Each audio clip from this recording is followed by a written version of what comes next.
বন্ধুরা আজ শেখাবো কিভাবে হোমমেড টমেটো সস বানানো যায়। এটি বানাতে খুবই কম জিনিসের প্রয়োজন হয়, যেগুলি আমাদের সকলের ঘরেই থাকে, অথচ খেতে একদম মার্কেটে পাওয়া সসের মতোই হয়। বানাতে আমি নিয়ে নিয়েছি 1 কেজির মতো টমেটো, গরম মশলা, কটা গোলমরিচ, দুটো শুকনো লঙ্কা, ককোয়া রসুন, একটা পেঁয়াজ টুকরো করে কাটা, একটা বিট টুকরো করে কাটা, 7 থেকে 8 চামচ চিনি এবং অল্প ভিনেগার। প্রথমে টমেটোগুলোকে ধুয়ে একটা টমেটোকে 4 টুকরো করে কাটবো এবং মাঝখানে যে সাদা শিরা অংশগুলি আছে ওগুলোকে কেটে বাদ দেবো। তারপর গরম কড়াইতে কেটে রাখা টমেটোর টুকরোগুলিকে ঢেলে দেব, আর একে একে কেটে রাখা বিট কুচি, পেঁয়াজ কুচি, রসুন, গরম মশলা, শুকনো লঙ্কা এবং গোলমরিচগুলিকে একে একে ঢেলে দেব। এরপর দিয়ে দেবো 1 চামচ নুন। নুন দেওয়ার পর একটু ভালো করে নাড়াচাড়া করে ঢাকা দিয়ে দেব। জল দেওয়ার কোনো প্রয়োজন নেই, টমেটো জল ছাড়বে, সেই জলে সব কিছু ভালো করে সেদ্ধ হয়ে যাবে। কিছুক্ষণ পর ঢাকনাটাকে খুলে দেখবো এরকম জল ভরে গেছে কড়াইতে।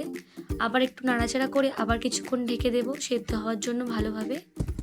কিছুক্ষণ ঢাকা দিয়ে সেদ্ধ করার পর যখন এরকম গলে যাবে, আমরা একটা চামচ দিয়ে আর একটু ভালো করে সব কিছুকে ভালো করে ঘেঁটে দেব। সব কিছু ভালো করে সেদ্ধ হয়ে যাওয়ার পর গ্যাস বন্ধ করে ঢেলে নেবো একটি পাত্রের মধ্যে এবং কিছুক্ষণ রেস্টে রাখবো ঠান্ডা হওয়ার জন্য।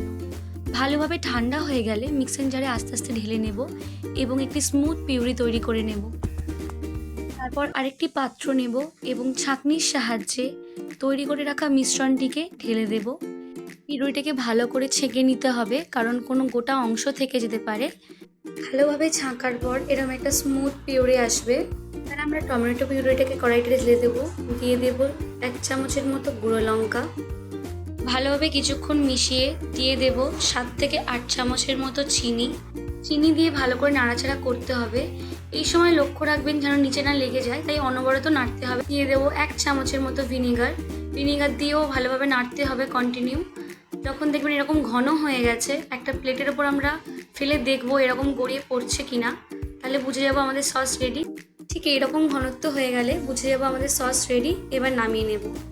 তারপর সসটিকে ভালো করে ঠান্ডা করতে হবে। ভালোভাবে ঠান্ডা হয়ে গেলে একটা কাঁচের পাত্রের মধ্যে আমরা স্টোর করে রেখে দেব। এই সস অনেক দিন থেকে যায়, নষ্ট হয় না। এইভাবে অবশ্যই আপনারা বাড়িতে একবার বানিয়ে দেখবেন, খেতে খুবই টেস্টি হয়। আর বন্ধুরা, আমার চ্যানেলটিকে অবশ্যই সাবস্ক্রাইব করে দেবেন এবং ভিডিওটা ভালো লাগলে লাইক, কমেন্ট এবং শেয়ার করে দেবেন।